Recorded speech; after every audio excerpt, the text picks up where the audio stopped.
Hi brother, నమస్తే.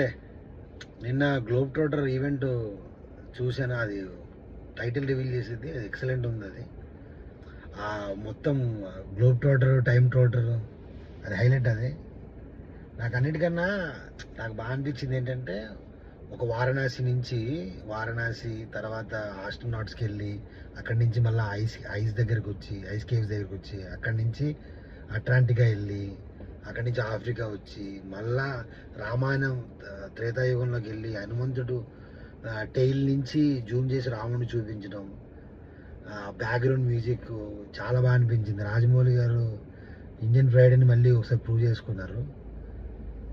ఎలా అంటే మహేష్ బాబు గారు కూడా ఇలా ఎప్పుడు జాయిన్ ట్రై చేయలేదు. ఆయన చాలా డెప్త్ ఉన్న యాక్టర్.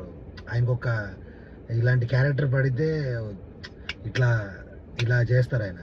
అలాంటి ఒక మంచి క్యారెక్టర్ పడింది. ఇంకోటి, రాజమౌళి గారు రాముడి గెటప్లో ఫోటోషూట్ చేశానని ఒక రివీల్ చేశారు. అది ఫ్యాన్స్కి ఒక ఐ ఫీస్ట్. అది మీరు ఎందుకంటే మహేష్ బాబు గారు పౌరాణికం అని ఎవరు ఇమాజిన్ కూడా చేయరు.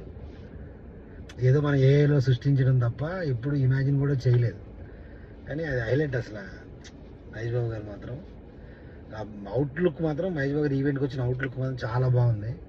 క్యాస్టింగ్ కూడా ప్రియాంక చోప్రా, పృథ్వీరాజను, అది ఎక్సలెంట్ క్యాస్టింగ్. అది రాజమౌళి గారు క్యాస్టింగ్ విషయం ఎప్పుడు ఆయనకి చెప్పక్కర్లేదు. ఆయన ఒక క్యాస్టింగ్ చేశారంటే వాళ్ళు పర్ఫెక్ట్ ఆ క్యారెక్టర్కి. రాజమౌళి గారు ఒక్కొక్క సినిమాకి ఆయన గ్రేడ్ పెంచుకుంటూ వెళ్తున్నారు. ఈ సినిమాతో ఇండియన్ ప్రైడ్ ఒక రేంజ్లో ఉంటుంది. నాకు ఒకే ఒక డిసప్పాయింట్మెంట్ ఏంటంటే, లాస్ట్లో బుల్లో వచ్చినప్పుడు మహేష్ బాబు గారు లుక్ కొంచెం డిసప్పాయింట్మెంట్ అనిపించింది. అది ఎందుకో ఏదో రెగ్యులర్ సినిమా ఫార్మేట్ లాగా అనిపించింది నాకు అదొకటే డల్. కానీ మిగతా అంతా సినిమా టైటిల్ రివీల్ చేసిన ట్రైలర్ అయితే చాలా సూపర్. అది ఎక్సలెంట్. అది ఒక్కటే చిన్న డల్ అనిపించింది. 2027లో మహేష్ బాబు గారి ఫ్యాన్స్కి eye feast, no doubt about it friends.